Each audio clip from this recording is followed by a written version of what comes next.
Hello students, welcome to unit number 4 chemical bonding and molecular structure.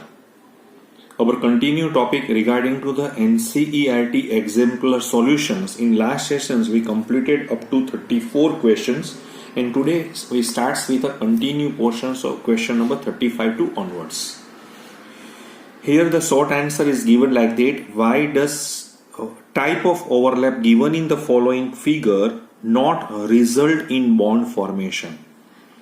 यहाँ पे हमें बहुत बढ़िया क्वेश्चन है कि यहाँ पे दोनों स्ट्रक्चर्स हमें पीछे पूछे गए हैं. यहाँ पे देखिए प्लस है और माइनस है. प्लस यानी जो है वो हम इन फेज बोल सकते हैं और ये आउट ऑफ फेज में भी हम बोल सकते हैं, राइट. और यहाँ पे भी देखिए आप प्लस और माइनस. ये जो फर्स्ट का जो एरिया है वो plus overlapping is equal to the plus minus overlapping. So net overlap क्या हो जाएगा? 0 हो जाएगा.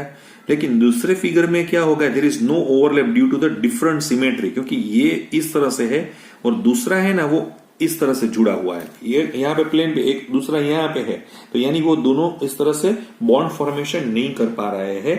सो वो बॉन्ड फॉर्मेशन की एक वजह यहाँ पे नेट रिजल्ट 0 हो गया है और यहाँ पे तो सिमेट्री ही उसकी नहीं हो रही है.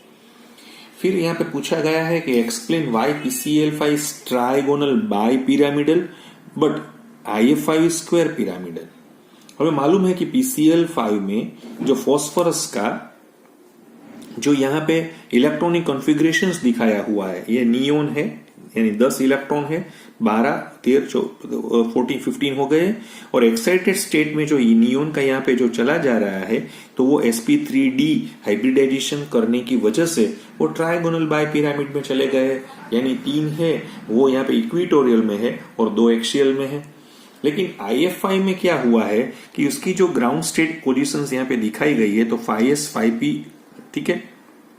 तो इसका जो sp3d2 हाइब्रिडाइजेशन होगा, क्योंकि उसके घर में 1 2 3 4 5 यानी जो x का जो एक्साइटेड स्टेट आएगा तो देखिए यहां से निकल जाएगा तो ये sp3d2 में चला जाएगा. तो sp3d2 की वजह से उसका शेप क्या होना चाहिए? sp3d2 का ऑक्टाहेड्रल होता है, लेकिन ये लॉन पेयर होने की वजह से वो कहां पे चला गया है? स्क्वायर पिरामिडल में चला गया है.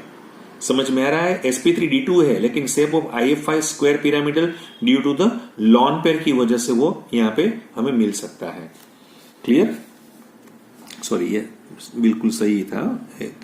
Fine. In both water, right. यहाँ पे दिखाया है इन डाइमीथाइल ईथर. यहाँ पे डाइमीथाइल ईथर एक ईथर कंपाउंड है. Oxygen atom is a central atom and has the same hybridization. पानी में भी O है और यहाँ पे भी 2 मिथाइल है, but yet they have different bond angles. यहाँ पे पानी में जो बॉन्ड एंगल मिलेगा और डाइमीथाइल ईथर में जो बॉन्ड एंगल मिलेगा वो दोनों अलग अलग है और कौन सा ज्यादा होता है और हमें रीजन भी देना पड़ेगा. तो अब देखिए कि डाइमीथाइल ईथर है उसका ग्रेटर बॉन्ड एंगल होना चाहिए वाटर से, क्योंकि दोनों में जो पानी होता है और डाइमीथाइल ईथर है दोनों में जो सेंट्रल जो हमारा एटम है ऑक्सीजन एटम उसका sp3 हाइब्रिडाइजेशन होता है. लेकिन यहाँ पे 2 लोन पेयर है, पानी में भी 2 लोन पेयर है तो हमें मालूम है. लेकिन बॉन्ड एंगल क्यों यहाँ पे डाइमीथाइल ईथर में 1.7 डिग्री है? और क्योंकि यहाँ पे 2 मिथाइल है ना तो उसकी स्टीयरिक हिंड्रेंस ज्यादा होती है, यानी वो थोड़ा स्पेस में अपना वो खुल के रहते हैं, क्योंकि उसको जैसे हम नजदीक लाएंगे तो उसके बीच में, क्योंकि वो बल्की ग्रुप होते हैं तो बल्की ग्रुप होने की वजह से उसको हम ज्यादा उसको प्रेस नहीं कर पा रहेंगे.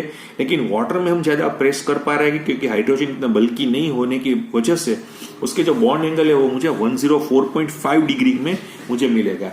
यहाँ पे देखिए आपको फिगर भी यहाँ पे दिखाई गई है. देखिए ये बल्की ग्रुप है तो उसको हम इस तरह से बिल्कुल जैसे हम इसको प्रेस करेंगे तो दोनों का रिपल्सन यहाँ से बढ़ने की वजह से वो पूरा खुलेगा. लेकिन वाटर में है ये बल्की ग्रुप नहीं होने की वजह से उसका बॉन्ड एंगल मुझे कम दिखाई दे रहा है. 38 में हमें पूछा गया है कि write Lewis structure of the following compounds and show the formal charge on each atom.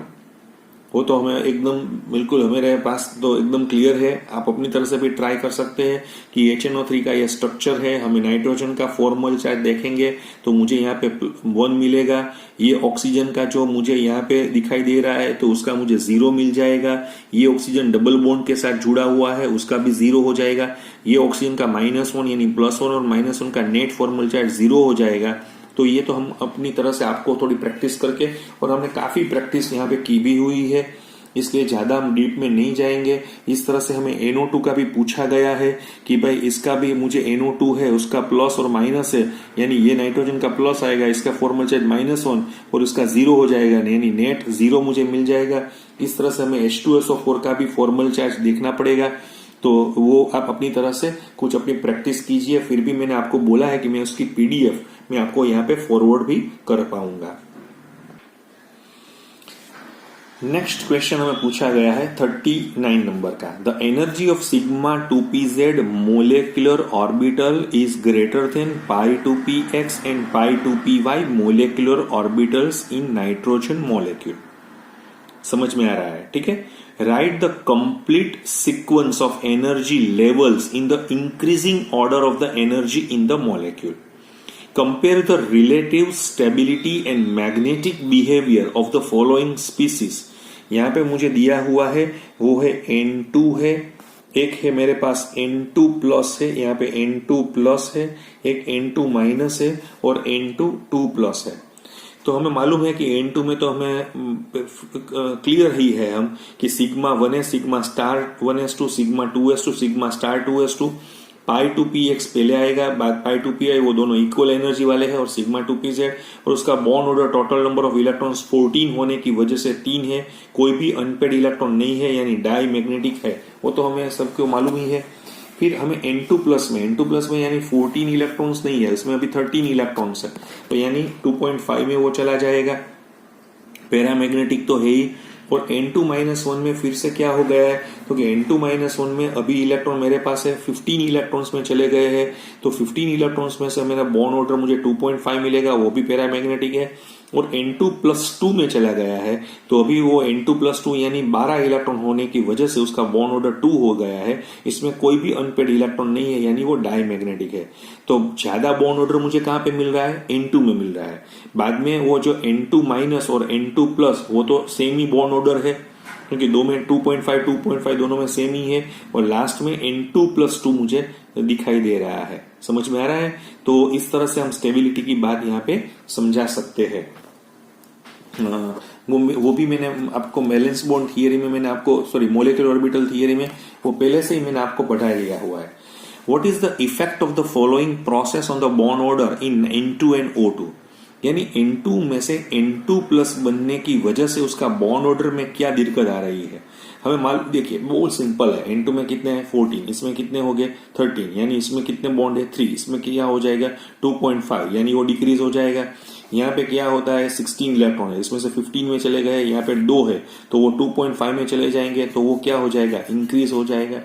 तो ये पूरा थोड़ा उसने समझाया हुआ है, आप उसको PDF में देख लीजिए। मैं थोड़ा ज्यादा टाइम मैं यहाँ पे नहीं लूंगा, थोड़ा अपनी तरह से वो मैं चला जा रहा हूँ आगे। Give reason for the following. Covalent bonds are directional bonds while ionic bonds are non directional bonds. ये हमें जो क्वेश्चन है वो यहाँ पे पूछा गया है, तो पहले हम उसका आंसर है वो यहाँ पे देख लेते हैं। A covalent bond is formed by the overlapping of atomic orbitals. So the direction of overlapping gives the direction of bond. In ionic bond, the electrostatic field of an ion is non-directional. So each positive ion is surrounded by a number of anions in any directions depending upon its size and vice versa. That is why covalent bonds are directional and ionic are non-directional. दूसरा question है कि water molecule का जो structure है वो bend होता है और CO2 का लीनियर होता है, क्यों? हमें मालूम है कि H2 है उसमें sp3 हाइब्रिडाइज होते हैं, लेकिन उसके जो सेंट्रल एटम है ऑक्सीजन, उसके पास 2 लॉन पेयर और 2 बॉन्डेड पेयर है। उसकी होनी चाहिए टेट्राहेड्रल ज्योमेट्री, लेकिन उसकी जो लॉन पेयर होने की वजह से उसका बॉन्ड एंगल 109.5 से वो कम होके 104.5 पे रिड्यूस हो जाएगा। तो उसका बैंड स्ट्रक्चर यानी मुझे एंगुलर स्ट्रक्चर या वी स्ट्रक्चर मुझे मिल सकता है। बट इन कार्बन डाइऑक्साइड जो मॉलिक्यूल है उसमें जो मेरा कार्बन यहाँ पे दिखाया गया है वो मेरा क्या है, तो कि sp हाइब्रिडाइजेशन होने की वजह से वो 180 के बॉन्ड एंगल पे है, इसलिए से वो लीनियर हो पा रहा है। तो ये जो पॉइंट्स हमें यहाँ पे दिखाई दे रहा है, तो आपको भी समझ में आ जाएगा कि किस तरह से ये क्वेश्चन हमें यहाँ पे पूछा गया है। नेक्स्ट हमें जो क्वेश्चंस पूछा गया है वो है सी वाला, ethyne molecule is a linear in nature. तो हमें मालूम है इथाइन का स्ट्रक्चर है इथाइन, यानी हम दिखा सकते हैं इसमें इस तरह से इथाइन, इसमें 2 पाई बॉन्ड है और एक सिग्मा बॉन्ड है। इसका हाइब्रिडाइजेशन sp होने की वजह से उसका बॉन्ड एंगल 180 हो जाएगा, और 180 होने की वजह से तो वो लीनियर हो पा रहा है। Same way what is an ionic bond and with a 2 suitable example explain the difference between an ionic and a covalent bond।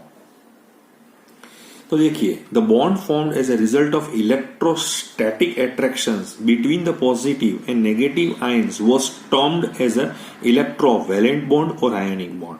जैसे यहाँ पे NaCl में आपको दिखाया हुआ है, तो Na है, Na प्लस इलेक्ट्रॉन Cl है, वो Cl माइनस में चला गया है, और दोनों NaCl जुड़ने की वजह से इस तरह से वो आयोनिक बॉन्ड फॉर्मेशन कर पा रहे हैं। दूसरा एक एग्जांपल्स यहाँ पे आपको दिया हुआ है, वो कैल्शियम फ्लोराइड का एग्जांपल्स दिया हुआ है। Calcium they lose 2 electron and convert into argon inert gas configuration. Same way fluorine they gain electron and is converted into neon type of electronic configuration। तो इस तरह से इसका भी जो प्रेजेंटेशन है वो यहाँ पे किया हुआ है। कोवेलेंट बॉन्ड में क्या होता है कि the bond form between the 2 atoms by mutual sharing of electron और between them is called as an covalent bond. तो यहाँ पे Cl2 है तो वो शेयर्ड में चला जाएगा, HCl है तो उसमें भी कोवेलेंट बॉन्ड का जो प्रोसेस है वो यहाँ पे दिखाया हुआ है विथ 2 एग्जांपल्स, 2 सुटेबल एग्जांपल्स यहाँ पे दिया हुआ है। 43 नंबर के क्वेश्चंस में हम चले जाएंगे। आपको पूछा गया है कि average arrange the following bond in orders of increasing ionic characteristics given with a reason. मैंने आपको बोला था, हमने लाइव लेक्चर में भी 2 बार मैंने ये बात की थी, NH FH CH OH। अब इसका इलेक्ट्रोनेगेटिविटी वैल्यू 3 है, 2.1 है, 4 2.1, 2.5 2.1, 3.5। तो उसमें देखिए 0.9 डिफरेंस है, 1.9 है, 0.4 है और ये।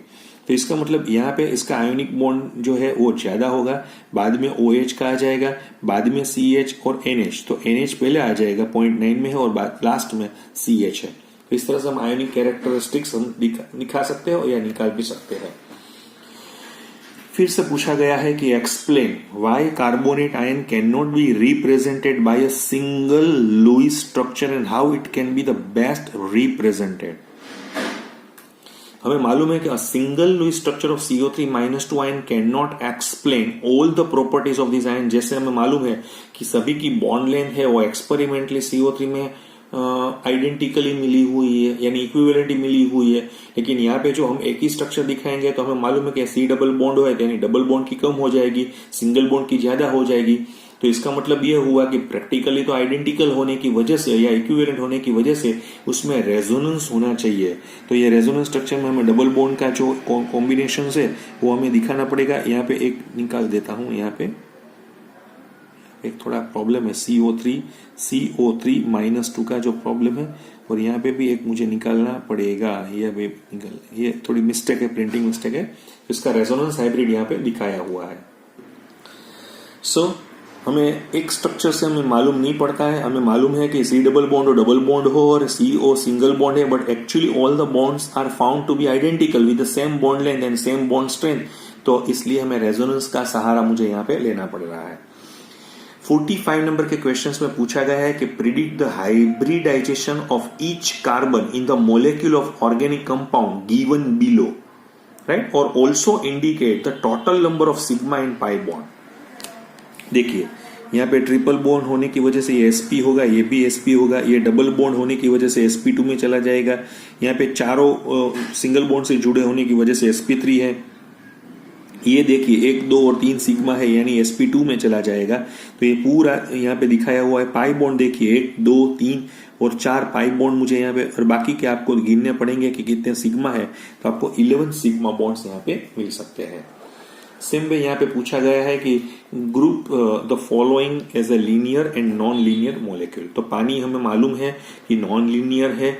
क्यों नॉन लीनियर है? Due to the lone pair, presence of lone pair. BeCl2 linear में चला जाएगा। Cl2O में ऑक्सीजन के पास लॉन पेयर होने की वजह से वो नॉन लीनियर में चला जा रहा है। HOCl की बात यहाँ पे दी हुई है, तो खाली HOCl में भी क्या होगा, ये HOCl का स्ट्रक्चर है, तो इसमें भी ऑक्सीजन के पास लॉन पेयर होने की वजह से मुझे इस तरह से दिखाई दे रहा है। 47 नंबर का जो क्वेश्चन आपको यहाँ पे पूछा गया है कि elements X, Y and Z तीनों दिए हुए हैं, having a 4, 5 and 7 valence electron respectively, यानी X में 4 है, Y में 5 है और Z में 7 है। So write the molecular formula of the compounds formed by this element individually with hydrogen। तो हमें मालूम है कि 4 ही आ जाएंगे, 5 है तो इसमें 3 होने की वजह से इसमें इस तरह से XY 5 भी हो सकता है, ये ट्राइगोनल बाइपिरामिडल, और 7 वैलेंस इलेक्ट्रॉन यहाँ पे दिखाया हुआ है, राइट। तो एक का जो स्ट्रक्चर है कि with the elements individually with the help of hydrogen, तो यहाँ पे देखिए ये हाइड्रोजन का जो स्ट्रक्चर है, तो 1 2 3 और 2 5 इस तरह से दिखाई दे रहा है हमें, राइट। तो XH4 यहाँ पे होगा, XY5 पे होगा, और XH3 का यहाँ पे एक कॉम्बिनेशन भी यहाँ पे दिखाया हुआ है। यहाँ पे थोड़ा मुझे यहाँ पे प्रॉब्लम्स भी दिखाई दे रहा है, ये 7 वैलेंस इलेक्ट्रॉन होने की वजह से ये XH होना चाहिए, ये इसका स्ट्रक्चर है ना वो XH में ही चला जाएगा, ऐसा ही होना चाहिए। Z has a 7 electron in its valence, so it is most electronegative element. Therefore, HZ will have the highest dipole moment. तो किसकी dipole moment ज्यादा मिलेगी, तो इसकी ही मुझे मिल सकती है।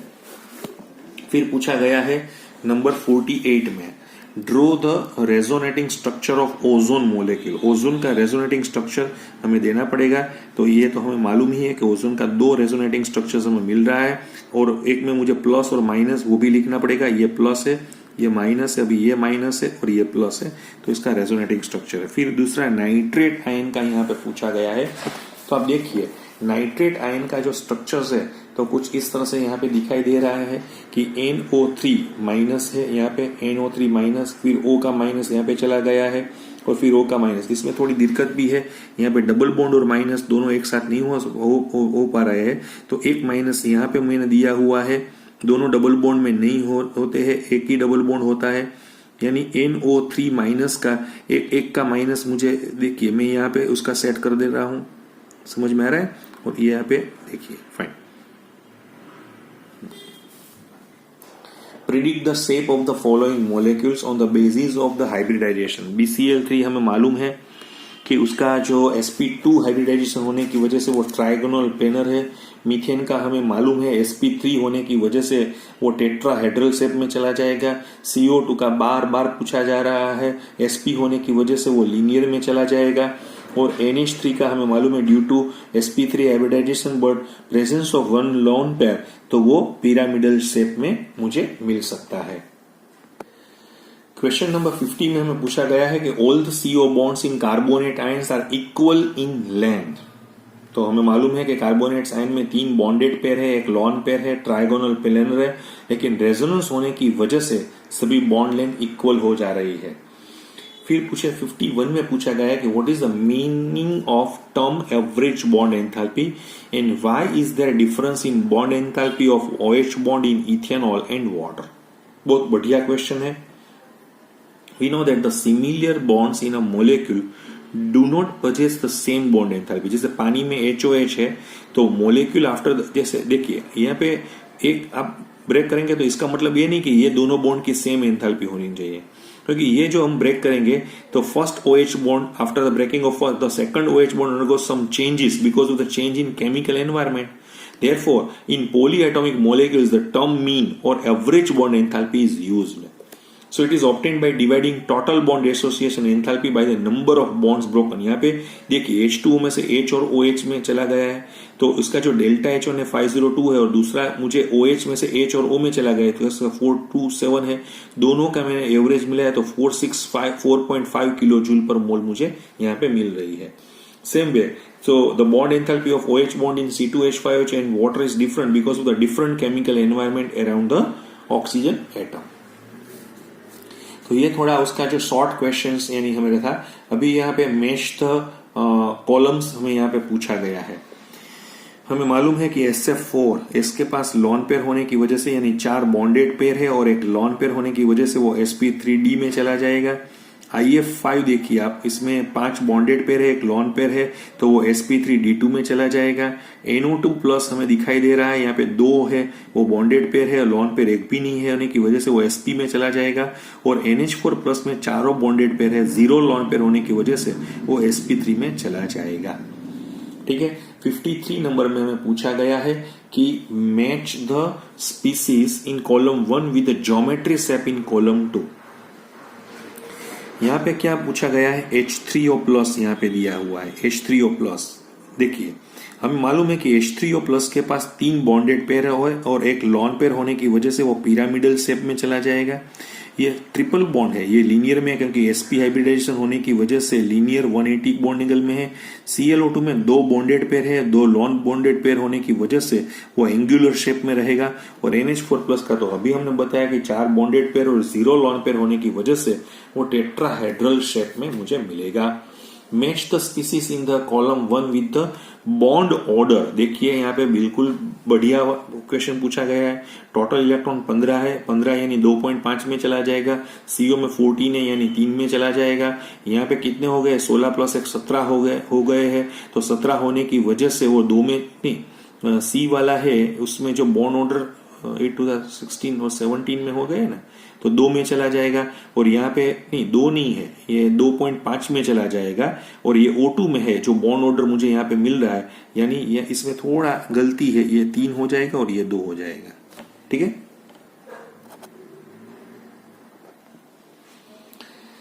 फिर से 55 नंबर में पूछा गया है match the items. Hydrogen bond मुझे कहां पे मिलेगा, HF में मिलेगा। रेजोनेंस ओजोन में होगा। आयोनिक सॉलिड कंपाउंड मेरा क्या है, लिथियम फ्लोराइड। और कोवेलेंट कंपाउंड मुझे किस में मिल रहा है, कार्बन में मिल रहा है। समझ में आ रहा है। 56 नंबर का क्वेश्चन है match the shape of molecules in column 1 with the type of hybridization in column 2।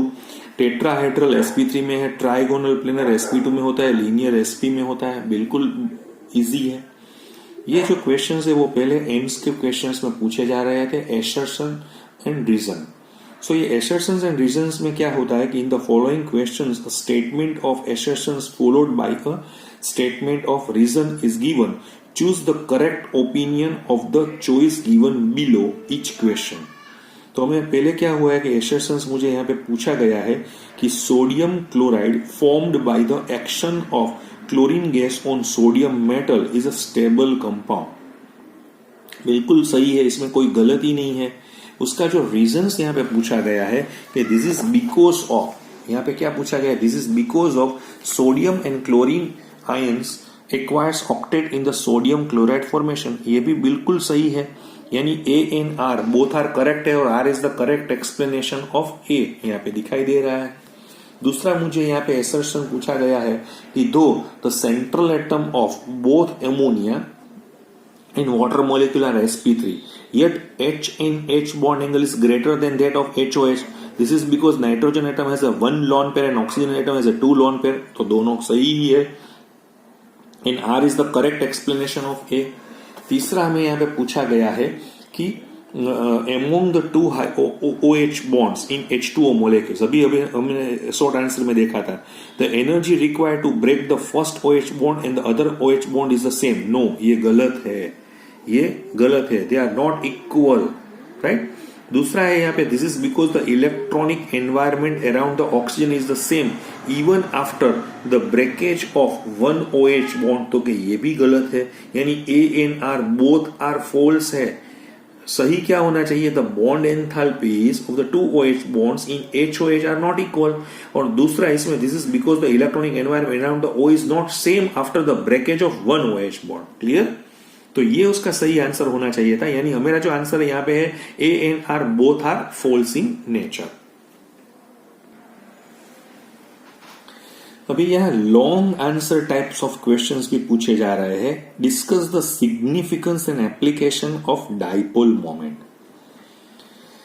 पहला क्वेश्चन हमें पूछा गया है, तो हमें मालूम है कि the dipole moment helps to predict whether a molecule is polar और नॉन पोलर। हमें मालूम है उसका फॉर्मूला है mu is equal to q into d. So greater is the magnitude of dipole moment, higher will be the polarity of the bond. So for non-polar molecules, the dipole moment is 0. Percentage हम इसको गिन सकते हैं। The percentage of ionic character can be calculated mu observed upon mu ionic into 100। तीसरा है symmetrical molecule होने की वजह से उसका डायपोल मोमेंट 0 होता है, even though they having a 2 or more polar bonds. It helps to distinguish between the cis and trans isomer. Usually वो हम ज्योमेट्रिकल आइसोमेरिज्म में पढ़ेंगे कि cis isomer having a higher dipole moment than trans, and it helps to distinguish between ortho, meta and para isomer because the dipole moment of para isomer is 0 and the dipole moment of ortho isomer is greater than that of a meta isomer. दूसरा है यहाँ पे पूछा गया है कि represent diagrammatically the bond moments and the resultant dipole moment in carbon dioxide. तो दोनों तरफ से चली गई है, तो यानी इसका जो म्यू है वो 0 में चला गया है। समझ में आ रहा है? यहाँ पे NF3 में मालूम है कि फ्लोरीन की तरफ ज्यादा और यहाँ पे होने की वजह से इसका म्यू 0.24 है, और CHCl3 में तीनों क्लोरीन की तरफ चले गए, लेकिन हाइड्रोजन की इलेक्ट्रोनेगेटिविटी कार्बन से कम होने की वजह से कार्बन की तरफ आया रहा है, तो म्यू उसका 1.03 डी बाई मुझे यहाँ पे दिखाई दे रहा है। क्लियर? 61 में क्या पूछा गया है, अब देखिए। Use the molecular orbital energy level diagram shows that N2 would be expected to have a triple bond and F2 have a single bond and Ne2 no bond। तो कितनी बार हमने यहाँ में दिखाया हुआ है कि N2 का ये जो मोलेकुलर ऑर्बिटल डायग्राम है, तो उसमें बॉन्डिंग में 10 है, एंटी बॉन्डिंग में 4 होने की वजह से उसका बॉन्ड ऑर्डर क्या होता है, 3 होता है। उसी तरह से F2 में हमें मालूम है कि 10 बॉन्डिंग में होते हैं और 8 इलेक्ट्रॉन एंटी बॉन्डिंग में होने की वजह से, तो यहाँ पे बॉन्ड ऑर्डर मुझे 1 मिलेगा। और NO2 में तो दोनों में 10 और 10 होने की वजह से वो उसका बॉन्ड ऑर्डर 0 होने की वजह से Ne2 molecule does not exist. समझ में आ रहा है? फिर से 62 नंबर में हमें पूछा गया है, 62 नंबर में कि briefly describe the valence bond theory of covalent bond formation by taking an example of hydrogen and how can you interrupt energy changes taking place in the formation of dihydrogen। ये 2 बार हमने पढ़ा हुआ है, फिर भी मैं आपको अभी थोड़ा डिटेल में नहीं ले जाऊंगा, क्योंकि हमने एक तो लेक्चर में भी पढ़ा था, फिर हमने वो जो अगले वाला जो हमारा एक्सरसाइज था वहां पे भी हमने दिखाया हुआ है, और यहाँ पे भी लिखा हुआ है, आप एक बार देख लीजिए। इसके लिए मैं डिटेल में कोई भी डिस्कशन नहीं करूंगा। अगर आपको कोई दिक्कत होती है तो मुझे आप बता दीजिए। 63 नंबर पूछा गया है कि describe the hybridisation in case of PCl5। तो PCl5 में हमें मालूम है कि sp3d होने की वजह से the axial bonds are longer as compare to the equatorial bond in PCl5, where in SF6 both axial and equatorial bond have the same bond length. तो यहाँ पे sp3d होने की वजह से हमें मालूम है कि d का कंट्रीब्यूशन होने की वजह से तो वो थोड़ा इक्वेटोरियल का जो मुझे यहाँ पे रिपल्जन मिल रहा है, यानी जो एक्सियल का बॉन्ड लेंथ है वो थोड़ा मुझे लंबा मिलेगा। SF6 में क्या होता है, sp3d2 होने की वजह से उसका ऑक्टाहेड्रल हो जाता है, और ऑक्टाहेड्रल होने की वजह से सभी बॉन्ड है वो सेम बॉन्ड लेंथ की हो जाते हैं, क्योंकि ऑक्टाहेड्रल कहीं से भी देखेंगे तो वो आपको ऑक्टाहेड्रल ही मिलेगा। उसका जो थोड़ा अच्छी तरह से एक्सप्लेनेशन यहाँ पे किया हुआ है, आप एक बार देख लीजिए, मैं उसको नटशेल में आपको दिखा रहा हूं। फिर से यहाँ पे पूछा गया है discuss the concept of hybridisation. What are the different types of in carbon atom?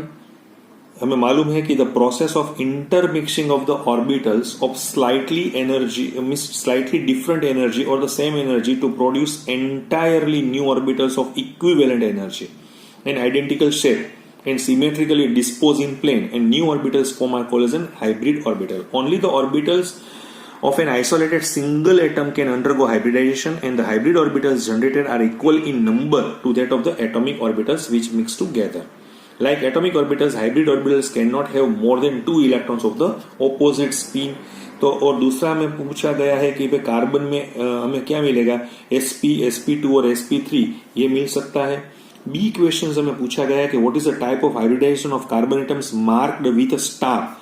यहाँ पे स्टार वाला मुझे दिखाया गया, हमें डबल बॉन्ड होते हैं तो sp2 होता है, यहाँ पे भी डबल बॉन्ड है तो sp2 है।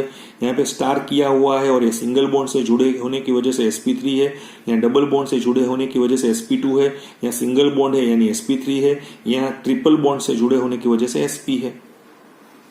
एकदम क्लियर यहाँ पे हो गया। फिर से एक क्वेश्चन नंबर 65 टू 68 का एक पैरा पूछा गया है। वो जो एडवांस के पेपर में कई बार इस तरह से भी क्वेश्चंस डाले जाते हैं कि comparisons given below is followed by some multiple choice questions and each question has one correct option and choose the correct option। फिर बहुत लंबा लंबा यहाँ पे दिखाया हुआ है कि molecular orbitals, anti molecular orbitals, hydrogen और नाइट्रोजन के यहाँ पास ये ऑर्डर होता है, यहाँ ये ऑर्डर होता है। So different atomic orbitals of one atom combined with this atomic orbital of the second atom which have complete energies and proper orientation, its overlapping is head-on and the molecular orbitals will sigma, lateral होने की वजह से वो पाई है। फिर electrons उसमें same वही rule होता है आउबाउ, बॉली और हुंड का। तो ये थोड़ा लंबा लंबा उसका एक पैराग्राफ दिया हुआ है। अभी आपको क्या समझा रहे हैं कि which of the following statement is correct, यहाँ पे करेक्ट कौन सा है। So in the formation of dioxygen from oxygen atoms, 10 molecular orbitals will be formed. डाईऑक्सीजन में से ऑक्सीजन में से 10 मोलिकुलर ऑर्बिटल्स फॉर्म्ड होती है। तो ये सही है, सही है, आपको समझ में आ रहा है। 10 होती है, यस 10 ही होती है क्योंकि sigma 1s, sigma star 1s, तीसरा है सिग्मा 2s, चौथा है सिग्मा स्टार 2s, पांचवा है सिग्मा 2pz, छठा है पाई 2pxy, सातवां है पाई 2py, नेक्स्ट वन है pi star 2px, ninth one है पाई स्टार 2py और 10th है pi star 2pz। All the molecular orbitals in the dioxygen will be completely filled. नहीं, ये गलत है। Total number of bonding molecular orbitals will not the same as the नहीं, ये भी गलत है। Number of filled bonding orbitals will be same as the number of, नहीं, ये भी गलत है। समझ में आ रहा है। दूसरा यहाँ पे जो क्वेश्चंस पूछा गया है कि which of the following molecular orbitals have a maximum number of nodal planes. यहाँ पे नोडल प्लेन का बहुत बढ़िया क्वेश्चंस पूछा गया है कि sigma star 1s, sigma star 2pz, pi 2px and pi star 2py।